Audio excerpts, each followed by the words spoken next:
पिछले 800 सालों से हिमालय के ऋषि मुनि अध्ययन कर रहे थे। वो देख रहे थे कि समाज में संत आए, महात्मा आए, उन्होंने अपने उपदेश बताए, उन्होंने अपने प्रवचन बताए, उन्होंने अपने अनुभव बताए, उन्होंने अपने एक्सपीरियंस बताए, लेकिन उन प्रवचनों का, उन उपदेशों का समाज पे कोई विशेष अंतर नहीं हुआ, मनुष्य के अंदर कोई बदलाव नहीं हुआ, कोई अंतर्मुखी यात्रा प्रारंभ नहीं हुई। तो क्यों ना कोई नया रास्ता खोजा जाए, जो कुछ हुआ है उससे कुछ अलग किया जाए। तो उन्होंने एक अलग रास्ता चुना, एक अलग रास्ता अपनाया, और वह रास्ता उपदेश का नहीं था। उन्होंने देखा समाज में उपदेश तो खूब सारे किए गए, कहां उपयोग हो रहा है उपदेश का? ये अच्छी बातें करो, बुरी बातें मत करो, ये सब सभी जने बता रहे हैं। बताने के बाद में उसका कुछ प्रभाव नहीं पड़ रहा है, कुछ उपयोग नहीं हो रहा है। तो उन्होंने एक रास्ता चुना, वो रास्ता था अनुभूति का मार्ग, अनुभूति का संस्कार, यानी अपने भीतर की अंतर्मुखी शक्तियां दूसरे के भीतर प्रवाहित कर देना। कोई उपदेश नहीं करना, ये कर, ये मत कर, कोई उपदेश नहीं, कुछ नहीं, उसको कुछ भी नहीं बताने का, बाहर से कुछ नहीं बताने का, सिर्फ अपने अंदर की शक्तियां उसके भीतर प्रवाहित कर देना। बाद में वो भी अपने जैसे हो जाएगा। हो जाने के बाद में उसको समझाने का जरूरत नहीं कि कौन सी चीज अच्छी है, कौन सी चीज बुरी है। वास्तव में धर्म का उद्देश्य है ज्ञान। वो ज्ञान, अच्छी बात कौन सी और बुरी बात कौन सी, इसका ज्ञान, ये ज्ञान उन्होंने संस्कार के माध्यम से कराया। तो समर्पण ध्यान पद्धति नहीं है, ये ध्यान की मेथड नहीं है, ध्यान की पद्धति नहीं है। अभी हाल ही में मैंने जैन मुनियों का एक शिविर लिया।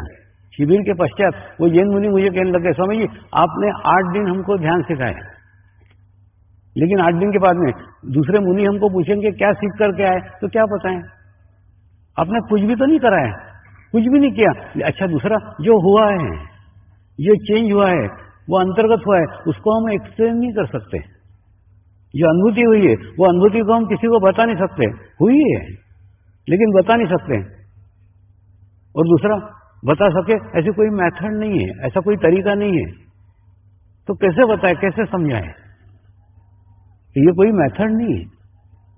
देखिए, विश्व के अंदर ध्यान करने की 3 पद्धतियां सामान्यतः प्रचलित हैं। एक पद्धति है कि आप एक दिए को जलाओ और दिए की लो के ऊपर एकाग्रता करो, उसको बोलते हैं त्राटक। कई लोग इस पद्धति का अवलंब करते हैं और अवलंब करके अपने आप को आज्ञा चक्र तक पहुंचाते हैं, यानी एक निर्विचारता का स्थिति उनके जीवन के अंदर आ जाता है। सिर्फ लो के ऊपर चित्त रखते, एकाग्रता करते, बस करते करते करते करते करते वहां तक पहुंच जाते हैं। तो इसके अंदर ये त्राटक वाली विधि भी नहीं है। कई लोग सांस के ऊपर चित्त रख के एकाग्रता करने को कहते हैं, सांस ले रहे हैं, सांस छोड़ रहे हैं, सांस ले रहे हैं, सांस छोड़ रहे हैं, उसके ऊपर एकाग्रता करो। एकाग्रता करते करते करते करते करते निर्विचारता का स्थिति आ जाता है।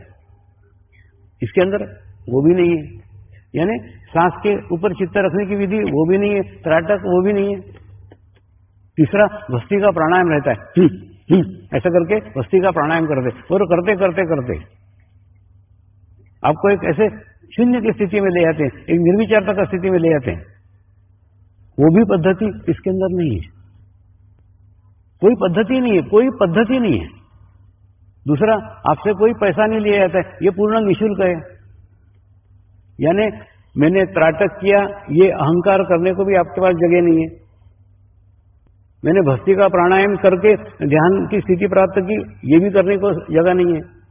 मैंने सांस के ऊपर चित्त रख के ये पद्धति सीखी, ये करने को कोई जगह नहीं है। मैंने इतनी फीस भर करके उसको सीखा, ये अहंकार का भी जगह नहीं है। यानी आपके अहंकार को पुष्टि मिले ऐसा इसमें कुछ भी नहीं है। मैंने कुछ किया, ये करने का आपके पास कुछ नहीं, आपने कुछ नहीं किया और आपको कुछ नहीं करने का है। ये एक विशेषता है, आपको कुछ नहीं करने का है। 8 दिन तक कुछ नहीं करने का है। 8 दिन तक सिर्फ आपके शरीर को लाके यहां से बैठ जाने का है। बैठ जाने के बाद में 8 दिन के बाद जो होने का है वो सब हो जाएगा। आपको कुछ नहीं करने का है। ये अंतर्मुखी शक्तियों का संस्कार है, तो ऑटोमेटिकली आप में ट्रांसफर हो जाएगा। आपको समझ में नहीं आएगा ऐसे। मैं आपको दूसरे तरीके समझा दूं। 2 साल पहले मैंने अहमदाबाद में 90 जैन मुनियों का शिविर लिया था। साधुएं भी थी, साधु भी थे, सब उसके अंदर थे। विविध अलग अलग गच्छके थे, श्वेतंबर थे, दिगंबर थे, सब प्रकार के साधु थे। जब शिविर चल रहा था ना, उस समय उनके प्रमुख ने मुझे एक पत्र लिखा, स्वामी जी आप संस्कृत के महान विद्वान हो और आपने हमारे जैन धर्म के मूल ग्रंथ पढ़े हुए हैं। उन मूल ग्रंथ पढ़ करके उसकी बातें आपने आपकी पुस्तक हिमालय का समर्पण योग में लिखी है। ऐसा पत्र लिखा था। वो पत्र लेके मैंने जेब में रख लिया। मैंने मेरा पूरा शिविर होने दिया। पूरे शिविर के बाद में उनको मैं मिलने के लिए गया और उनको मिलने जाकर के मैंने बताया, पहला मैं संस्कृत का विद्वान नहीं हूं, मुझे संस्कृत नहीं आती। रही बात संस्कृत ग्रंथों की और संस्कृत ग्रंथों में से ली हुई बातों की, तो मैं कुछ जैन मुनियों के सानिध्य में रहा, उनकी संगत की, उनके साथ रहा। दूसरा, मैं जैन नहीं था, इसलिए जैन धर्म के ऊपर हमारी चर्चा ही नहीं हुई। लेकिन जैन धर्म का जो ज्ञान, जो नॉलेज उनके पास था, वो सब मेरे में ट्रांसफर हो गया, मेरे अंदर आ गया। ये कैसे आपको बताता हूं। जैसे शिष्य अगर गुरु को समर्पित होता है ना, तो गुरु का सब ज्ञान शिष्य के अंदर आ जाता है। गुरु देता नहीं है, शिष्य लेता नहीं है, लेकिन हमको क्या सिर्फ वही ज्ञान मालूम है जो गुरु शिष्य को सिखा सकता है, शिष्य गुरु से सीख सकता है। हमको सिर्फ इसी ज्ञान की जानकारी है। मैं उस ज्ञान की बात कर रहा हूं जो ज्ञान गुरु शिष्य को देता नहीं है, शिष्य गुरु से लेता नहीं है। लेकिन गुरु सानिध्य में अगर शिष्य गुरु को समर्पित हो, गुरु का सारा ज्ञान वो ऑटोमेटिकली शिष्य में ट्रांसफर हो जाता है। गुरु देने से रोक भी नहीं सकता। इसको संस्कार बोलते हैं। तो उनके अंदर का जो ज्ञान था वो आत्मा के द्वारा ट्रांसफर हो गया। और उसके बाद में उसके ऊपर मैंने जैन धर्म पे पूरा ग्रंथ लिख डाला, जबकि मेरे को उसका कोई ज्ञान नहीं है, मेरे को उसका कोई नॉलेज नहीं, मैं कोई जैन नहीं हूं। जब भी जैन गुरुओं के साथ रहा, उनको समर्पित रहा तो ऑटोमेटिकली उनका ज्ञान ट्रांसफर हो गया। तो ये अनुभूति है। अंतर्मुखी शक्तियां जब एक पवित्र आत्मा के द्वारा एक पवित्र आत्मा को किया गया संस्कार है। ये पद्धति नहीं है, ये मेथड नहीं है। जब साधुओं के, सन्यासियों के शिविर लेता हूं ना, छोटे छोटे शिविर रहते हैं, 20-20 लोगों के, 10-10 लोगों के। लेकिन हाँ, लंबे लंबे चलते हैं, 6-6 घंटे, 8-8 घंटे शिविर ही चलते रहता है। फिर साधक लोग भी जलते हैं, स्वामी जी 8-8 लोगों को 8-8 घंटे लेके बैठते हो। मैं उनको बोलता हूं, वो मेरे लिए 800 किलोमीटर चल करके आते हैं, मैं तुम्हारे पास 800 किलोमीटर चल के जाता हूं, दोनों में अंतर है ना।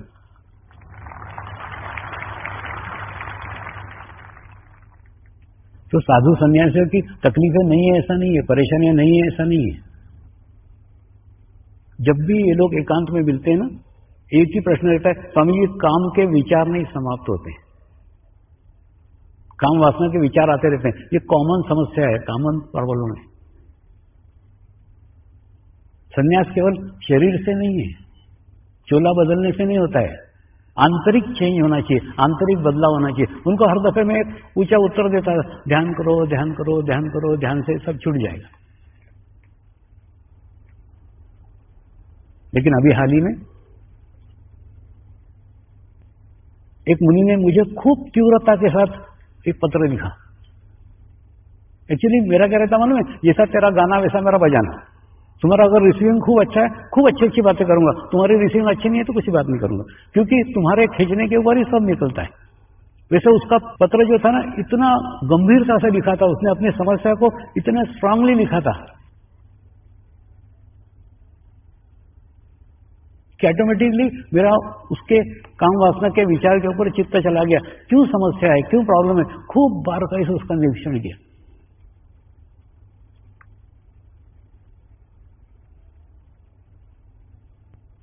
उस मुनि को उत्तर दिया,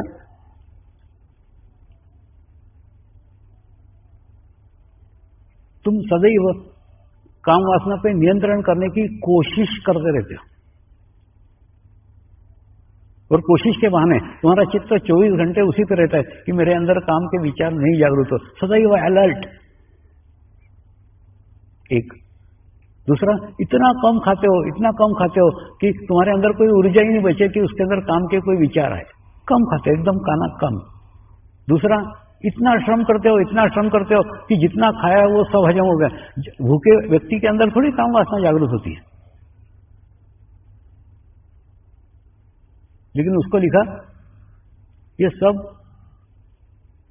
प्रयत्न से हो रहा है, प्रयास से हो रहा है, यानी तुम जबरदस्ती कर रहे हो है नहीं। उसके लिए सदैव तैयार हो, अलर्ट हो। लेकिन कहीं पे भी कहीं 8-10 दिन विश्राम कर लिया, अच्छे मेवे टेवे खा लिए, पर रबड़ी वबड़ी खा लिए, तो काम वासना जागरूक हो जाएगी, क्योंकि अंदर वो छुपी हुई बैठी ही है। सिर्फ तुमने उसको दबा के रखा हुआ है, कंट्रोल करके रखा है, नियंत्रित करके रखा है, लेकिन गई नहीं है। दूसरा, तुमको क्या लग रहा है ये कोई जवान मुनि या ऋषि पूछ रहे होंगे? नहीं, ये सब बूढ़े लोग पूछते हैं, 70 साल 80 साल। अब कल्पना करो। ये बात इसलिए कह रहा हूं कि ये प्रवचन के माध्यम से मैं उन तक ये पहुंचाना चाहता हूं, इसका रास्ता क्या है, इसका मार्ग क्या है।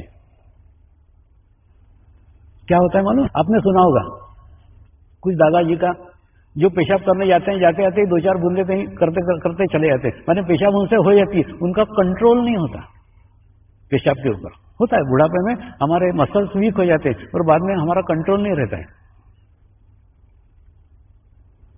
बिल्कुल ठीक ऐसा कैसे ही होता है। जब तक जवान रहते ना ये मुनि या साधु, तब तक खूब कंट्रोल कर लेते काम वासना को विचारों पे, क्योंकि इनके मसल्स खूब स्ट्रांग रहते। लेकिन जैसे ही बूढ़े हो जाते हैं, जैसे वीक हो जाते, मसल्स वीक हो जाते, फिर कंट्रोल नहीं रह पाता।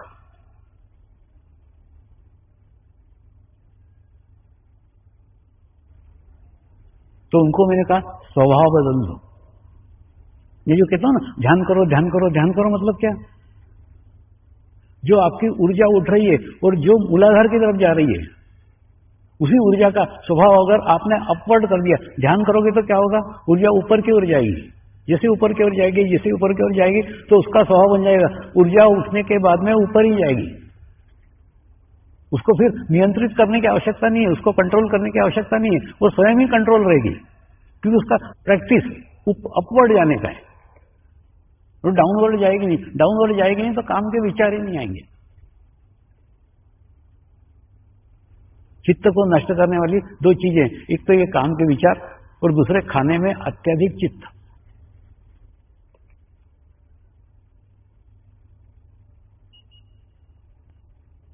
है ना, महाराष्ट्र में सज्जनगढ़ करके जगह है, वहां जो यात्रा को जाते हैं ना, वो 5 घर की भिक्षा मांग करके फिर यात्रा करने जाते हैं।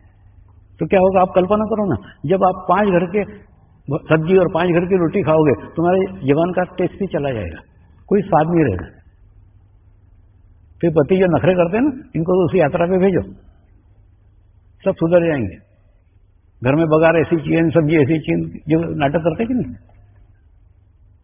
तो खूब ज्यादा चित्त इनका खाने के अंदर ही खर्च हो रहा है, दूसरा काम वासना में खर्च हो रहा है।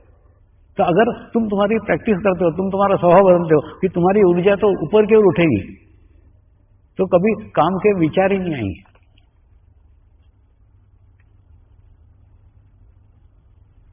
तो काम वासना का प्रश्न ही नहीं। दूसरा, ये जो हम पुस्तकों में पढ़ते कि नहीं, त्रिकाल ज्ञानी सिद्धि, वो सिद्ध योगी थे, त्रिकाल ज्ञानी थे। हम सोचते थे कोई सिद्धि है, लेकिन मेरे को अनुभव कुछ अलग आया है। त्रिकाल ज्ञानी सिद्धि नहीं है, चित्त की एक दशा है।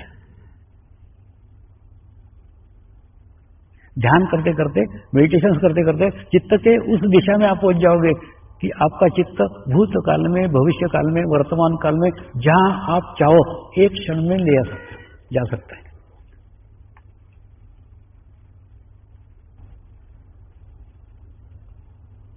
उस दशा को त्रिकाल ज्ञानी दशा कहते हैं। चित्त की दशा है, सिद्धि नहीं है।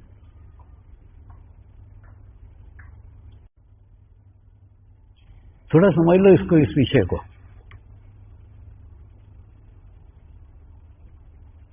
इसके अंदर ज्ञान की आवश्यकता नहीं है। चित्त एक क्षण में वहां जाकर के कहां क्या है वो लेकर के आता है। विषय चल रहा था बर्फबारी का, तो बर्फबारी कहां है वो बराबर पता है।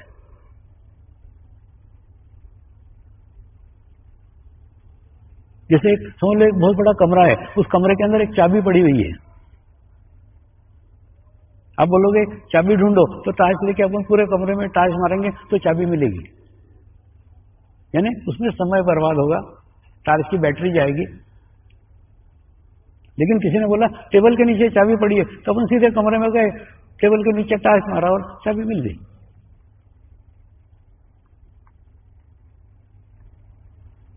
चित्त को ज्ञान नहीं है, चित्त को खुद मुंह होते नहीं आता, उसको ले जाना पड़ता है। ले जाने के लिए कोई माध्यम चाहिए। मेरे जीवन में कई गुरु आए और प्रत्येक गुरु ने अपने पास जो कुछ था वो दे दिया,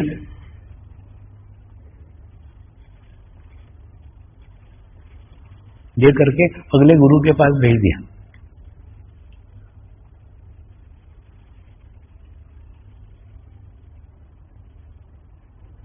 ऐसा कई गुरुओं के पास गया हूं।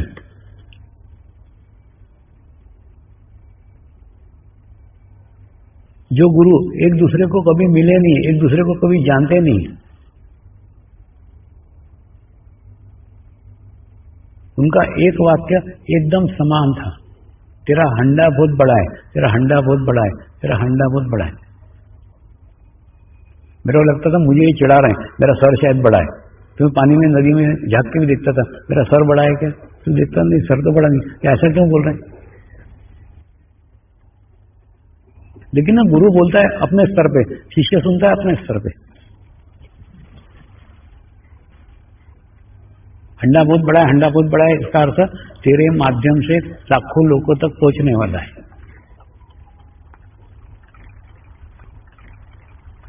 मेरे को ये ऐसा लगता था कि ये एक दूसरे को जानते नहीं, लेकिन ये एक वाक्य समान कैसे रहता है। और मैं कई गुरुओं के पास में रहा हूं, लेकिन मेरे को गुरु के अंदर कभी भिन्नता नजर नहीं आई, क्योंकि चित्त ना गुरु तत्व पर रहता था, गुरु पे नहीं। तो गुरु का रंग रूप क्या है, गुरु का ऊंचाई क्या है, हाइट क्या है, इधर कुछ ध्यान नहीं रहता था। गुरु तत्व एक है, गुरु तत्व के आकार प्रकार अलग अलग हो सकते हैं। दूसरा, हम गुरु को डर करके पूछते हैं, बिल्कुल गलत है। गुरु सिलाई मशीन है, वो कैंची का काम कभी नहीं कर सकता, तुम उसको मानो या मत मानो, वो कभी नहीं कर सकता, उसके हाथ से बुरा हो ही नहीं सकता।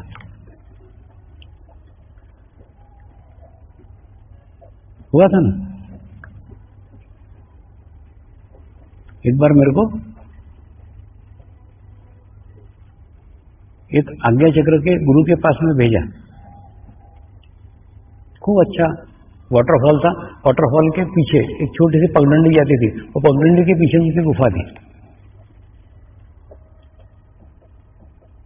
पगडंडी से होते हुए गया, जिसे उनके गुफा के दरवाजे पे खड़ा रहा, उन्होंने अंदर से जोर से गालियां देना चालू की। अंदर आया तो सर फोड़ करके रख दूंगा। अब मैं दुविधा में जाऊं कि नहीं जाऊं।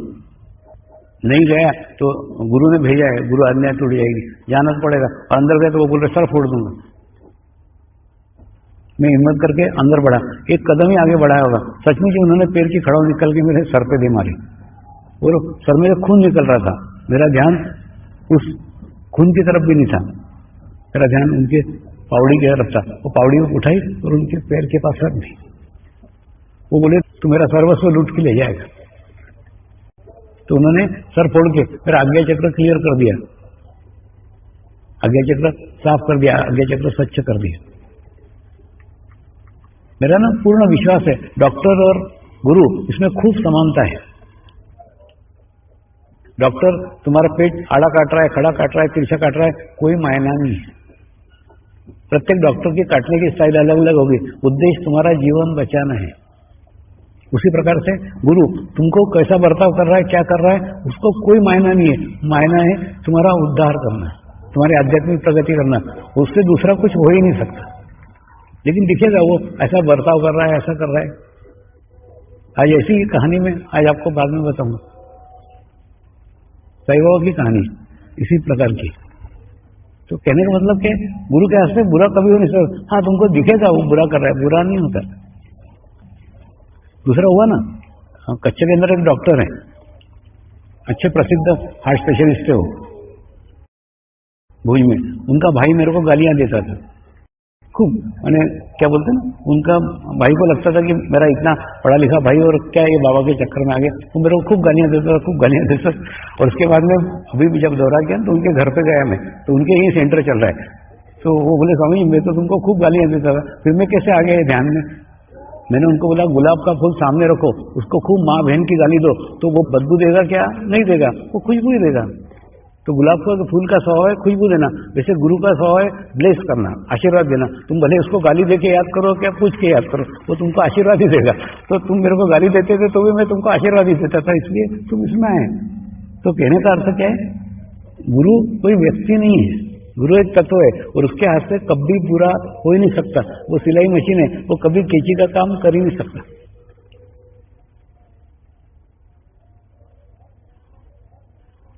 और स्वादिष्टान चक्र के अनुभव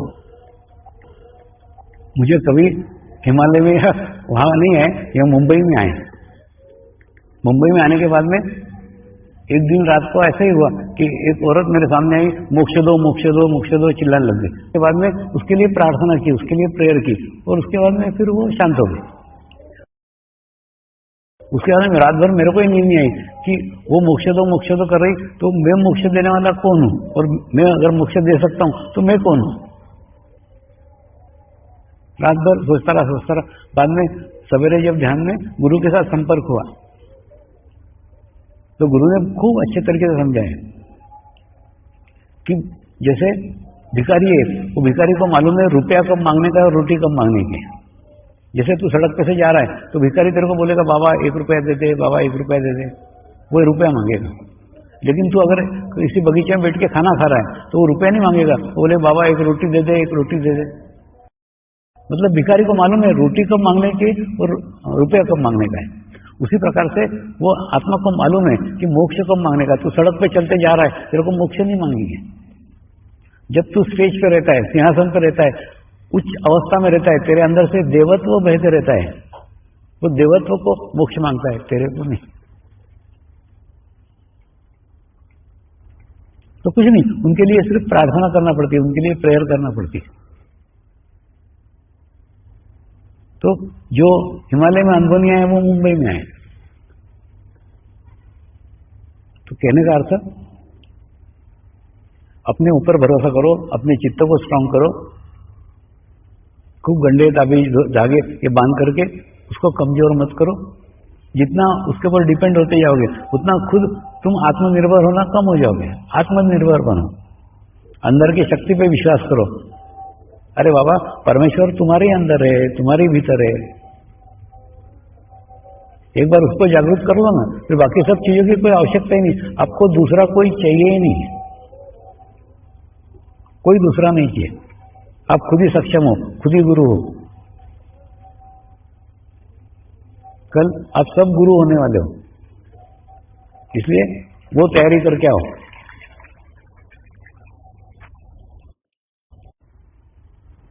चौथा, आत्म साक्षात्कार के लिए सदगुरु को परमात्मा मानना पड़ता है। सदगुरु परमात्मा नहीं, मैंने बोला ना परमात्मा कोई शरीर हो ही नहीं सकता, लेकिन सदगुरु को परमात्मा मानना पड़ता है। क्यों मानना पड़ता है? तुम उसको मानो या न मानो, उसको कुछ फर्क पड़ने वाला नहीं है। तुम उसको परमात्मा मानो या मत मानो, कोई फर्क नहीं पड़ेगा। फर्क पड़ेगा तुमको। तुम अगर सदगुरु को परमात्मा मानते हो तो तुम्हारी गुणग्राहकता, तुम्हारी रिसीविंग 100% हो जाएगी। तुम्हारी ग्रहण करने की क्षमता, तुम्हारी ग्रहण करने की शक्ति 100% हो जाएगी। तुम उसका संपूर्ण अच्छाइयां ग्रहण कर सकते हो। परमात्मा मानना एक घटना है, लेकिन वो परमात्मा मानना यानी क्या? उसके प्रति अपनी पूर्ण गुणग्राहकता की, एकाग्रता की चरम सीमा है कि इससे अधिक हम ग्रहण कर ही नहीं सकते। जितना ग्रहण कर सकते हैं, पूरी एकाग्रता, पूर्ण समर्पण, पूर्ण शुद्ध भाव,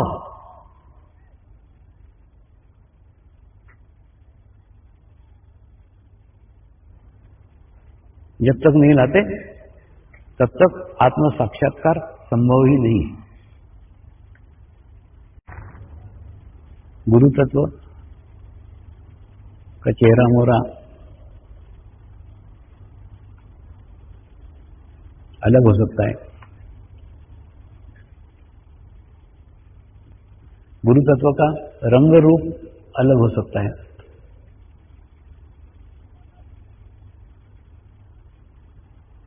लेकिन गुरु तत्व भीतर का एक ही है, समान है।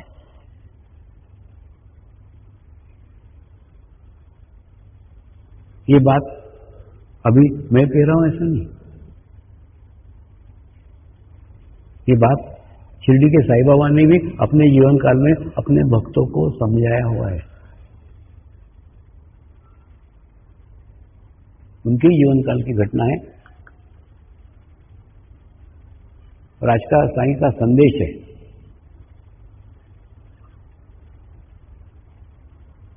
कि सदगुरु के शरीर अलग अलग हो सकते हैं, सदगुरु के शरीर से बहने वाला तत्व गुरु तत्व एक ही है। ऐसी घटना उनके जीवन काल में आई थी।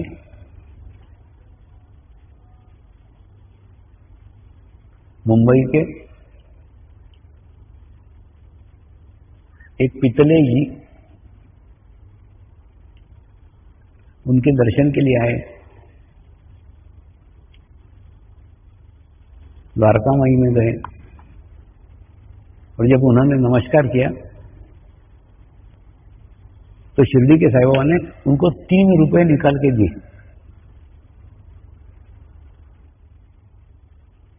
और 3 रुपए निकाल के देने के बाद में ये बताया नहीं, तेरे घर पे मैंने पहले भी 2 रुपए दिए थे, अभी 3 रुपए दे रहा हूं, संभाल के रखना। उनको कुछ समझ में नहीं आया कौन से 2 रुपए कौन से 3, उनको कुछ भी नहीं समझ में आया, लेकिन उन्होंने ले लिए, लेकर के घर गए। घर जाने के बाद में माँ को बताया,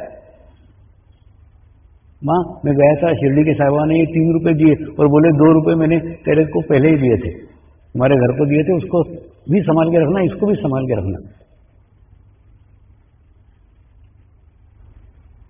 तो उनकी माता जी ने कहा तुम्हारे पिताजी अक्कलकोट के स्वामी के समर्थ के पास गए थे, उन्होंने उनको 2 रुपए दिए थे, इन्होंने 3 रुपए दिए, तो उन्होंने दिए हुए 2 रुपए भी ये अपने साथ जोड़ रहे हैं, यानी वो और ये एक ही है। ये संदेश, ये मैसेज वो इस माध्यम से देना चाहते हैं।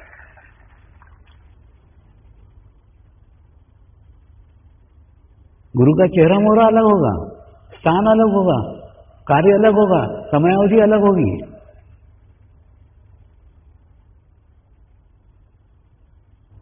लेकिन तत्व एक ही है।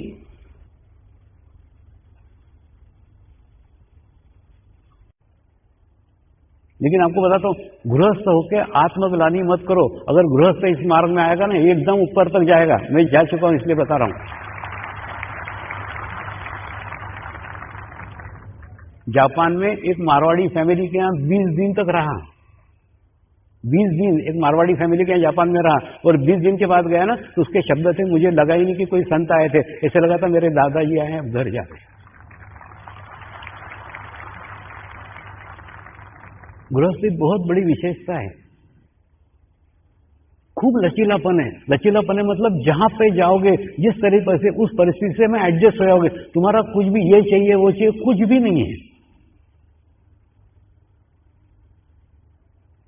तो जहां भी गया हूं वहां उस परिस्थिति के साथ एडजस्ट हो गया। कुछ भी विशेष ये चाहिए कुछ भी नहीं चाहिए। तो अगर गृहस्थ इस मार्ग में आता है ना, खूब ऊंचाइयां पकड़ सकता है। क्यों?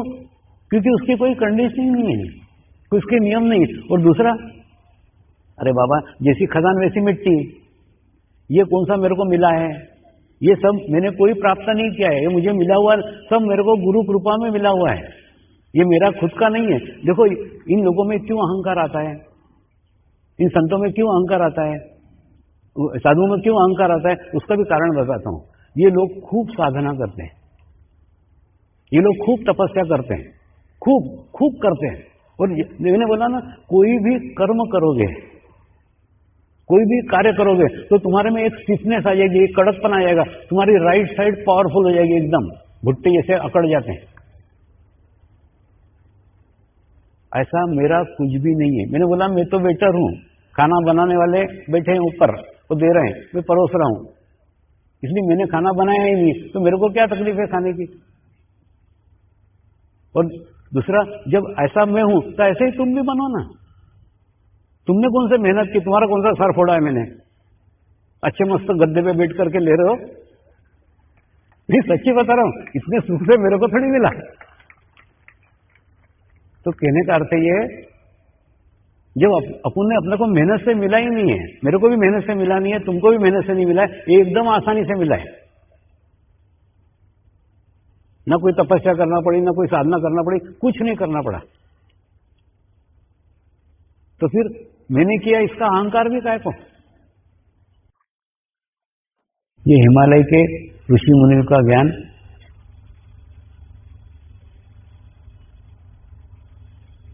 हिमालय में सिमट करके रह गया है। होता क्या है, हमको वही ज्ञान मालूम है जो ज्ञान हम किसी से सीख सकते हैं, किसी को सिखा सकते हैं, क्योंकि हमने सब सीखा हुआ है, हमने सीखा हुआ है, हम दूसरे को सिखा सकते हैं।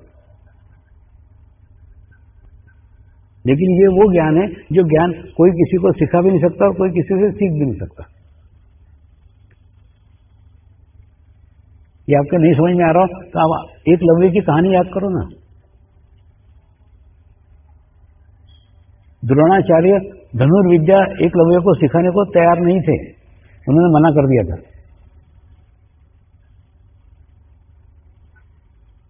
उसके बाद में उसने द्रोणाचार्य की प्रतिमा बनाई और प्रतिमा के सामने, गुरुजी मैं ऐसा कर रहा हूं, गुरुजी मैं ऐसा तीर चला रहा हूं, गुरुजी मैं ऐसा कर रहा हूं, ऐसा करूं क्या, ऐसा उनको पूछ करके, कल्पना करके, ये द्रोणाचार्य ही बैठे हुए हैं।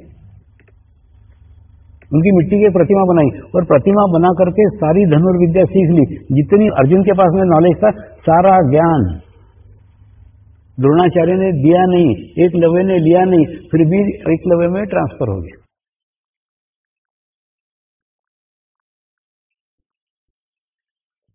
और एकलव्य भी उतना ही एक्सपर्ट हुआ जितना अर्जुन हुआ था, लेकिन अर्जुन को द्रोणाचार्य ने सिखाया था, एकलव्य को सिखाया नहीं था। एकलव्य सीखा भी नहीं था उनसे, वो तो दूर कहीं सीखता था, वो कहीं दूर रहते थे। मैं इस ज्ञान की बात कर रहा हूं, जो ज्ञान द्रोणाचार्य ने देना नहीं चाहा तो भी चला गया, एकलव्य ने डायरेक्ट उनसे नहीं लिया तो भी प्राप्त कर लिया। ये आत्मा का ज्ञान है, आत्मा का नॉलेज है। और ये नॉलेज अभी बात नहीं कर रहा हूं, इसीलिए मैंने आपको प्राचीन समय की उदाहरण दिया।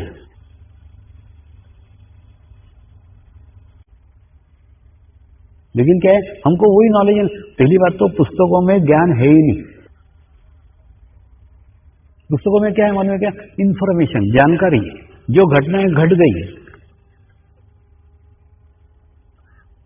जो कुछ हो गया,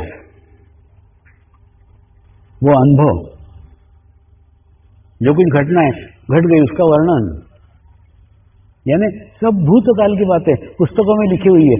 आज के अनुभव कुछ है क्या, आज की अनुभूतियां कुछ है क्या, आज के एक्सपीरियंस कुछ है क्या, कुछ नहीं। सब भूतकाल की बातें, ये हुआ, ऐसा हुआ, वैसा हुआ। तो पुस्तकों में केवल इंफॉर्मेशन है, पुस्तकों में हो या गूगल में हो, कहीं भी जितने भी साधन है ना, सब साधनों के अंदर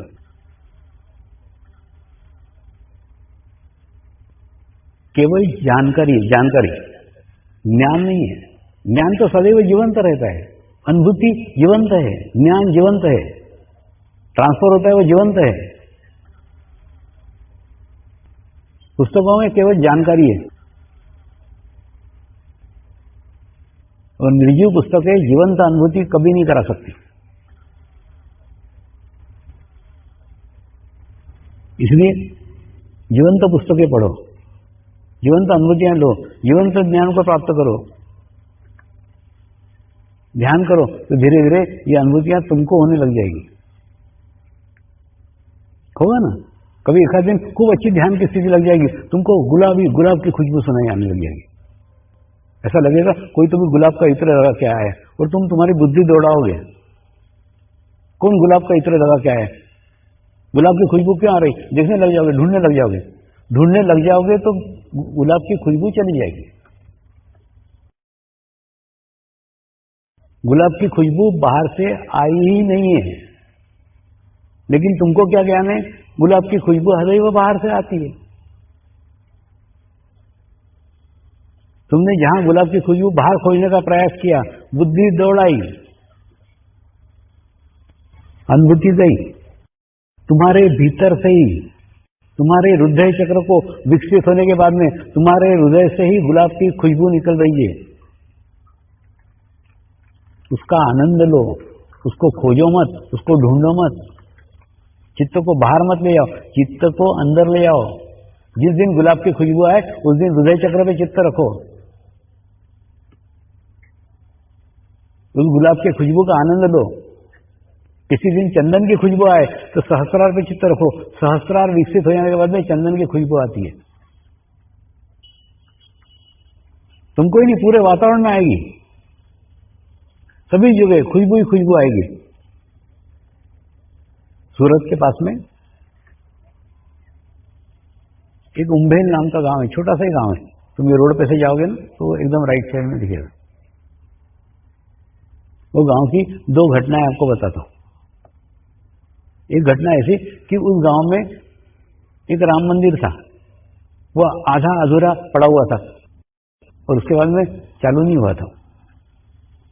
उस मंदिर के पास में एक हॉल में मेरा कार्यक्रम रखा गया 8 दिन का। तो उस 8 दिन रहना पड़ा। सबसे पहले मैंने वो पटेल को पूछा, कह रहा पटेल ये बंद कैसा है मंदिर? बोले स्वामी जी वो इंजीनियर का और कॉन्ट्रैक्टर का कोई झगड़ा हो गया तो तब से बंद ही पड़ा। मेरे को थोड़ा आश्चर्य हुआ, साधारणतः ना मंदिर का कार्य कभी बंद नहीं होता, वो कोई किसी का घर थोड़ी है। मंदिर के काम में कोई रुकावट नहीं डालता, सब लोग मिलजुल करके काम करते।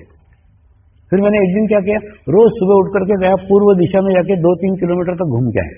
वैसे ही मेरे को मॉर्निंग वॉक का आदत है, तो सुबह जाकर के एक दिन पूर्व में घूम के आया, दूसरे दिन दक्षिण में जाके घूम के आया, उसके बाद में पश्चिम में जाके घूम के आया, फिर उत्तर में जाके घूम के आया।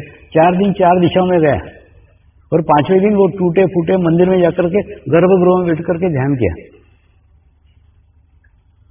ध्यान करने बाद में वो परिमल भाई पटेल को मैंने बोला, पटेल 24 घंटे के अंदर ये मंदिर का कार्य चालू हो जाएगा। तो बोले स्वामी ये तो सालों से बंद पड़ा है, कॉन्ट्रैक्टर अहमदाबाद रहता है और इंजीनियर बड़ौदा रहता है। मैंने बोला ये व्यवहारिक बातें मेरे समझ में नहीं आती, तो 24 घंटे में देख। और 24 घंटे में आश्चर्य, सचमुच ट्रक लेके वो इंजीनियर और कॉन्ट्रैक्टर आ गए और कार्य चालू हो गए। अबे क्या हुआ था, ये कोई चमत्कार थोड़ी है। उस मंदिर के निर्माण में जो ऊर्जा चाहिए थी, जिस देवता को स्थापना कर रहे थे, जिस मूर्ति की प्राण प्रतिष्ठा करने वाले थे, उसकी ऊर्जा के लायक वहां ऊर्जा ही नहीं थी। वो कॉन्ट्रैक्टर और इंजीनियर के झगड़े तो निमित्त हो गए, काम बंद हो गया था। मैंने क्या करा, प्रत्येक दिन एक एक दिशा को खोला, चारों दिशाओं को खोला। उसके बाद में वहां करके ध्यान किया, चारों दिशाओं के एनर्जी को वहां एकाग्र किया। तो जैसे एकाग्र 24 घंटे के अंदर कार्य चालू हो गया। और उसके बाद में आज वहां भव्य राम मंदिर बना हुआ है।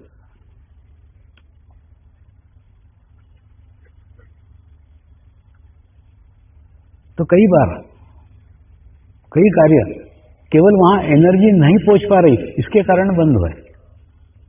तो उसी समय की बात है, हम लोग ना शाम को बैठ करके गप्पे मारते थे। तो सब पटेली पटेल गांव में, वो पटेल बोले, स्वामी जी एक बार गर्मी में आओ ना, अपन फूलों की घाटों की यात्रा करेंगे।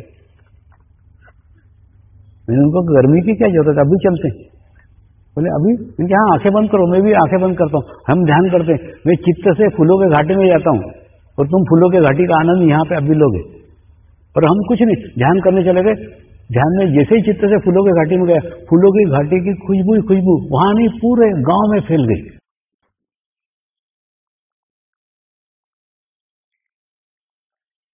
और गांव वाले ही परेशान, हम तो फूलों की खेती करते ही नहीं है, सब्जियां उगाते हैं, ये फूलों की खुशबू कहां से आ रही है? और किसी विशेष फूल की खुशबू नहीं थी, ऐसी मिक्स खूब सारे फूलों की खुशबू, सारा वातावरण, सारा गांव खुशबूमय हो गया। तो आप कहां रहते हो उसको कोई महत्व नहीं है, आप चित्त से कहां हो उसको महत्व है। इसलिए चित्त सदैव अच्छी बातों पर, अच्छी जगह रखो। देखो ये तुम्हारा हनीमून पीरियड चल रहा है, सच्ची बता रहा हूं। अपन हनीमून मनाते हैं 1 महीना, उसको याद करके आखी जिंदगी काट लेते। ये हनीमून है तुम्हारा, इसको याद लेना, तो बाकी जिंदगी काट लेना।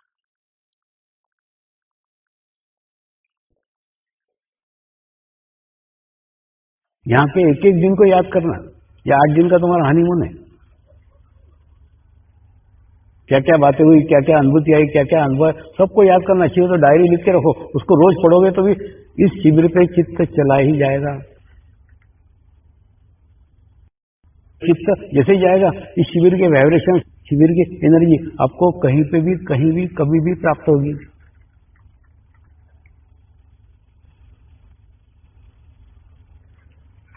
हम मूल मुद्दे पे आए थे कि परमात्मा सबके लिए समान है। परमेश्वर का जो कुछ रहता है सबको एक जैसा रहता है। ये दिवाले, ये मतभेद हमने तैयार किए, जाति के मतभेद हमने तैयार किए, उपासना पद्धति के मतभेद हमने तैयार किए।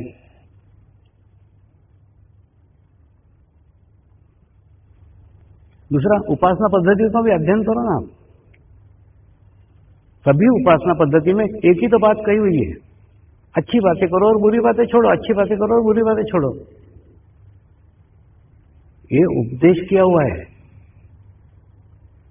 कैसे हो सकता है उसका रास्ता नहीं है, कैसे हो सकता है उसका मार्ग नहीं है, केवल ऊपरी उपदेश है। समर्पण संस्कार में उसका मार्ग है, उसका रास्ता है।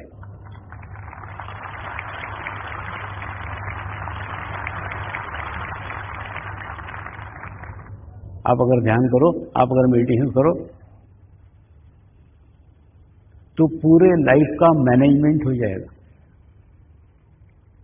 हो सकता है युवा पीढ़ी को आध्यात्म में रुचि नहीं हो सकता है युवा पीढ़ी को मोक्ष में रुचि नहीं हो। स्वामी हमको मोक्ष नहीं चाहिए, ठीक है, वो भी बात सही है। आध्यात्म में इंटरेस्ट नहीं, वो भी बात सही है। लेकिन एक सुखी जीवन की, सफल जीवन की इच्छा तो है। अगर आप आपके जीवन में मोक्ष का लक्ष्य रखते हो कि मुझे मेरे जीवन काल में मोक्ष की स्थिति पाने की है, अगर कोई युवा अपने जीवन में लक्ष्य रखता है तो उसके जीवन में क्या चेंज आएगा? चेंज ये आ जाएगा, वो नियमित ध्यान करेगा, नियमित मेडिटेशन करेगा तो सदैव वो वर्तमान काल में रहेगा। उसकी शक्ति भूतकाल में जाएगी नहीं, भविष्य काल में जाएगी नहीं। वो जो कुछ कार्य करेगा वो सर्वश्रेष्ठ कार्य करेगा। इसलिए मैं माँ बाप को बोलता हूं, तुम तुम्हारे लड़के को डॉक्टर मत बनाओ, तुम तुम्हारे लड़के को इंजीनियर मत बनाओ, तुम उसको योगी बना दो। उसको जो बनने का, जो मूलभूत गुण उसके अंदर है, वो खुद ही विकसित हो जाएगा, वो अपना अपना हो जाएगा उसको जो होने का।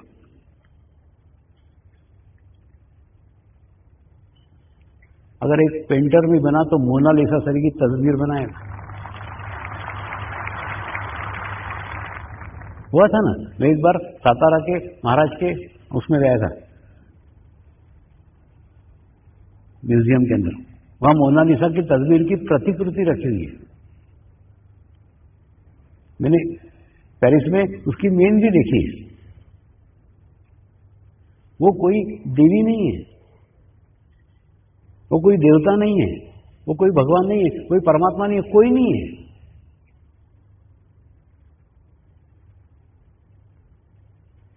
एक सामान्य स्त्री है, उसके तस्वीर के अंदर इतने वाइब्रेशन से आपको लगेगा कि मंदिर में खड़े हो। कभी उस फोटो के सामने खड़े ना, सातारा में रखा है वो फोटो, क्या कारण है, कभी सोचा है? उस तस्वीर के अंदर वाइब्रेशंस इसलिए निर्माण हो गए, जिसने भी ये तस्वीर बनाई ना, उसने पूर्ण मन की एकाग्रता से बनाई, पूर्ण अंतर्मुखी होकर के बनाई। और जब आप अंतर्मुखी हो जाते हो तो आपके माध्यम से परमात्मा बहता है। तो उस चित्र के अंदर पूरा परमात्मा बहा दिया है उसने। इसलिए जैसे हम चित्र के सामने जाते हैं ना, एकदम ठंडे ठंडे ठंडे ठंडे ठंडे वाइब्रेशन, खूब अच्छा लगता है। उस चित्र को देखते रहो ऐसा लगता है।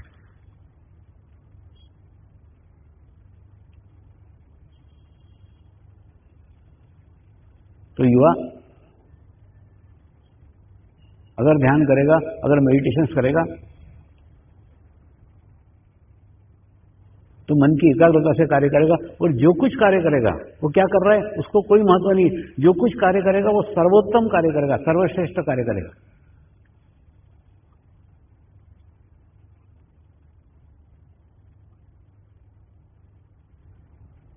दूसरा, उसके अंदर एक समाधान होगा, उसके अंदर एक सेटिस्फेक्शन होगा। जो कुछ जीवन में मिला है उसमें तृप्त रहेगा, समाधान रहेगा। ऐसा धीरे धीरे धीरे धीरे बढ़ते बढ़ते वृद्धावस्था तक जाते जाते एक ऐसे स्थिति को प्राप्त करेगा जिस स्थिति में पाने के लिए जीवन में कुछ भी बाकी ही नहीं रहेगा, एकदम तृप्त, कुछ नहीं रहेगा, पूर्ण समाधान की स्थिति। यही स्थिति मोक्ष कहलाती है, मुक्त स्थिति कहलाती है।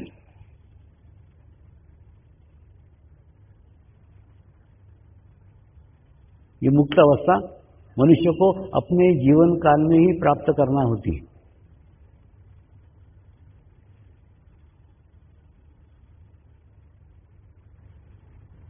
हमारे जो वानप्रस्थाश्रम का उदाहरण था कि वो सही है। एक उम्र के बाद सब में से मुक्त होना चालू करो ना, धीरे धीरे धीरे धीरे धीरे धीरे धीरे धीरे मुक्त हो।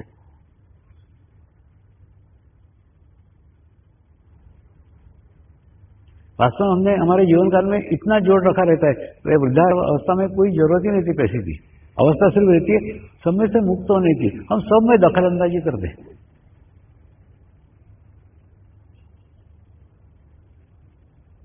तुम सिर्फ तुम्हारा ओरा निश्चित करो, तुम्हारा क्षेत्र निश्चित करो, उस क्षेत्र में तुमको जैसा चाहिए वैसा रहो, लेकिन दूसरों के क्षेत्र में दखलंदाजी मत करो। दूसरा अभी ना बुद्धि का विकास खूब तेजी के साथ हुआ है,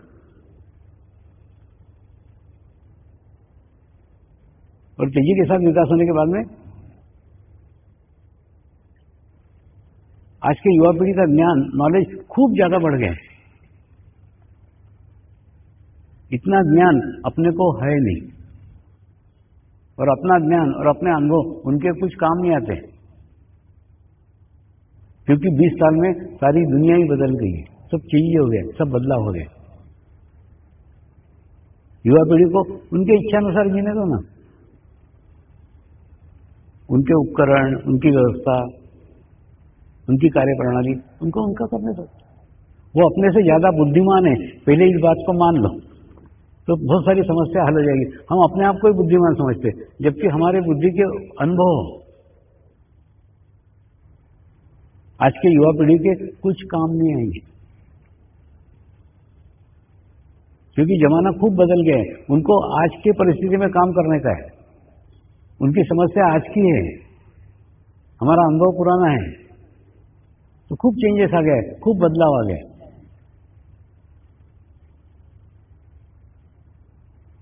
तो ऐसा कोई युवा अपने जीवन में मोक्ष की स्थिति प्राप्त करने का लक्ष्य रखता है, तो उसके अंदर क्या चेंज आएगा? उसके अंदर क्या बदलाव आएगा? बदलाव ये आएगा कि वो बुरी बातें देखेगा ही नहीं। बुरा मत देखो, वो बुरी बातें देखेगा नहीं। बुरी बातें देखेगा नहीं तो क्या होगा? चित्त बुरी बातों पे जाएगा नहीं, और जब बुरी बातों पे चित्त नहीं जाएगा तो क्या होगा? चित्त स्ट्रांग होगा, चित्त मजबूत होगा। आने वाले समय में चित्त का खूब महत्वपूर्ण रोल है।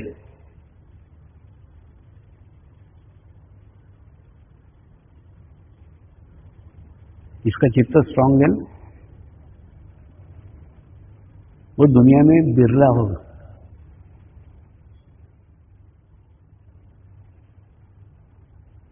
मैंने मेरे जीवन काल में सब कुछ गंवा करके चित्त को संरक्षित रखा है। चित्त को कभी खराब नहीं होने दिया, चित्त को कभी बर्बाद नहीं होने दिया, चित्त को कभी नष्ट नहीं होने दिया। खूब छोटी छोटी बातें रहती है ना, उसमें अगर चित्त डाल के हम हमारे चित्त को नष्ट करेंगे तो कैसी प्रगति होगी, कैसे प्रोग्रेस होगी? एक बार की घटना है गुना के अंदर। खूब जब मैं नया नया आया था, एक साधक मुझे एक सेंटर दिखाने के लिए लेके गए। वो ऑटो रिक्शा वाले ने कुछ तो भी 2 रुपए उसके मीटर के हिसाब से ज्यादा हुए, ये इतने देर तक उससे मगजमारी करता रहा और बाद में उसको 2 रुपए कम दिए। इनके हो सकता है तूने 2 रुपए बचा दिए, लेकिन 200 रुपए का खून जलाया, उसका क्या?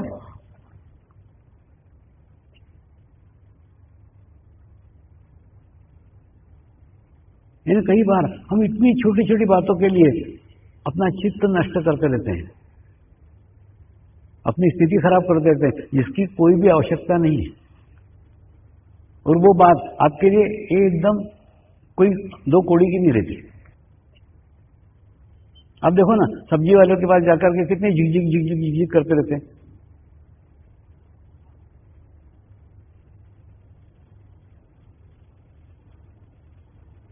तो पहली बात तो ये, अगर वो अपने जीवन में लक्ष्य रखता है मोक्ष का, तो उसका चित्त फालतू जगह जाएगा नहीं। वो अपने चित्त को संभाल के रखेगा, संजो करके रखेगा, शुद्ध रखेगा, पवित्र रखेगा, सशक्त रखेगा, सुरक्षित रखेगा।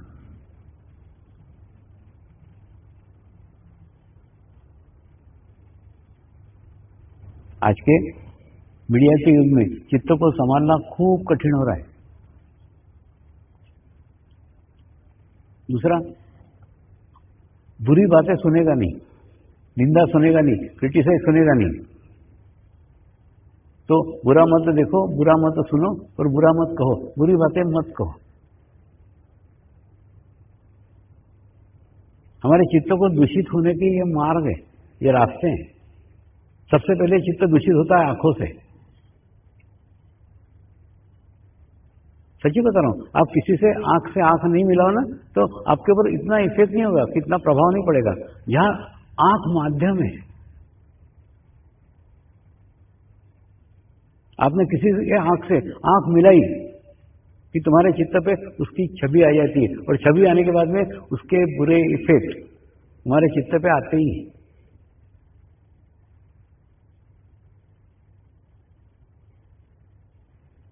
तो चित्त को दूषित होने का मार्ग आंख है।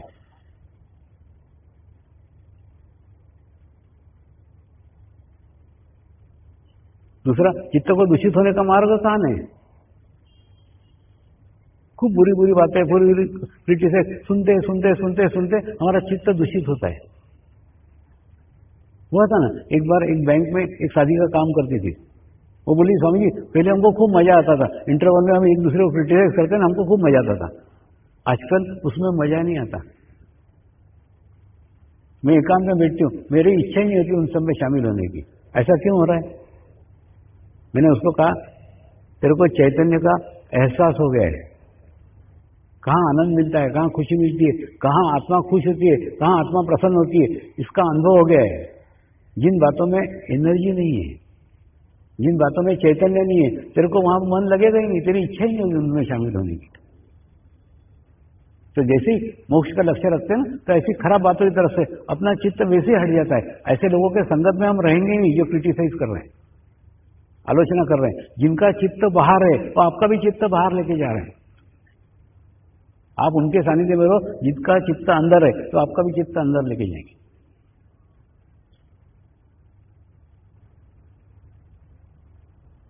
तो बुरा मत देखो, बुरा मत सुनो और बुरा मत बोलो। जब आप किसी को क्रिटिसाइज करते हैं, किसी के बारे में भी बोलते हैं, तो आप बोलते बाद में आपका चित्त पहले उस बुरे व्यक्ति पे जाता है, और बुरे व्यक्ति पे नहीं, व्यक्ति की बुराइयों पे जाता है। तो आपका भी चित्त दूषित हो जाता है, कलुषित हो जाता है। उसके बाद में फिर आप उसके और बोलना चालू कर देते हैं।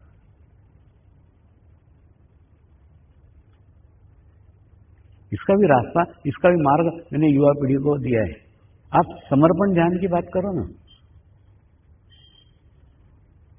समर्पण ध्यान की बात करोगे, समर्पण संस्कार की बात करोगे, तो आपका चित्त माध्यम के ऊपर जाएगा। और माध्यम अकेला नहीं है, उसके साथ में लाखों पवित्र और शुद्ध आत्माओं की सामूहिकता है।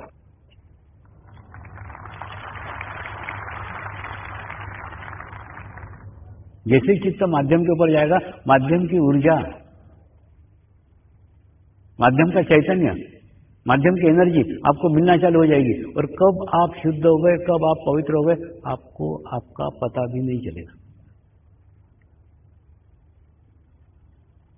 अरे चित्त रखना तो ऐसी जगह रखो ना जहां से आपको कुछ मिले, जहां से आपकी कोई वृद्धि हो, जहां आपकी कोई प्रगति हो, जहां आपका कोई प्रोग्रेस हो।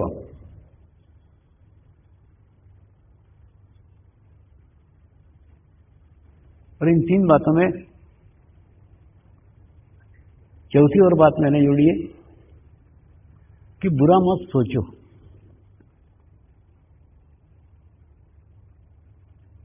बुरा सोचना खूब बड़ा एक नया रास्ता खोल रहा है, नया मार्ग खोल रहा है। क्योंकि जब आप बुरा सोचोगे ना, तो बुरे विचार करोगे, बुरे विचार करोगे, फिर बुरी कृति करोगे, बुरी कृति करोगे, बुरे कर्म बंधेंगे, बुरे कर्म बंधेंगे, दूसरा जन्म लोगे।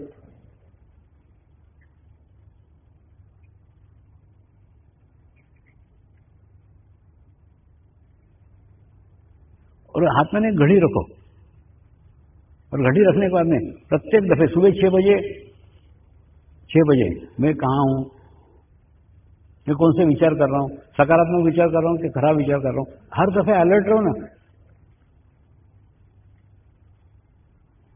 कुछ साधकों ने अपने घड़ी में अलार्म लगा रखे हैं, 1-1 घंटे के, 1-1 घंटे बाद ट्रर ट्रर होता है, यानी वो उसको याद दिलाते तू कहाँ है देख, तू कहाँ है देख। तुम भी लगाओ ना तुम्हारे घड़ी में, कि घड़ी तुमको याद दिलाए बार बार कि तुमको चेक करने का है तुम कहाँ हो।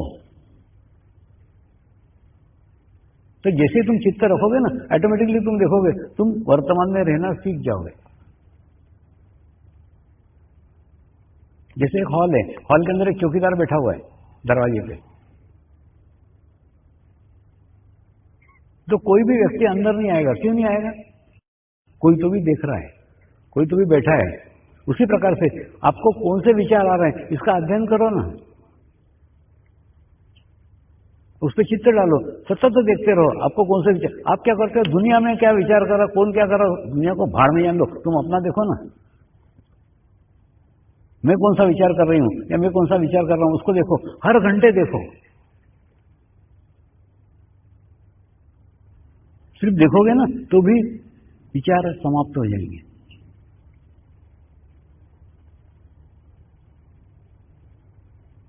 दूसरा, मैं भविष्य के विचार नहीं करने को बोल रहा हूं, लेकिन कृति करने को नहीं।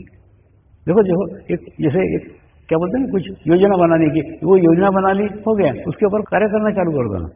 उसी पे विचार करते रहोगे, उसी पे विचार करते रहोगे, उसी पे विचार करते रहोगे,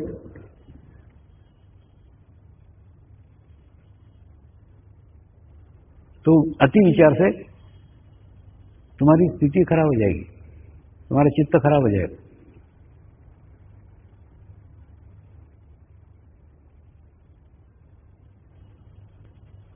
तो ये चारों बातें अगर कोई युवा अवलंब करता है तो इसी जीवन काल में वह उस स्थिति को प्राप्त कर सकता है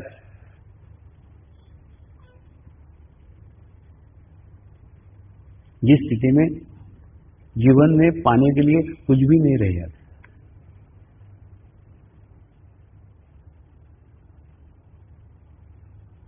कुछ पाने की इच्छा नहीं रह गई, कोई कर्म बाकी ऐसा नहीं रहा,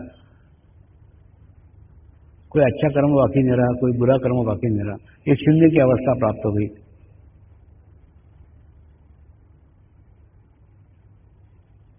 तो ऐसा कोई कर्म ही नहीं है जिसके लिए आपको दूसरा जन्म लेना पड़े।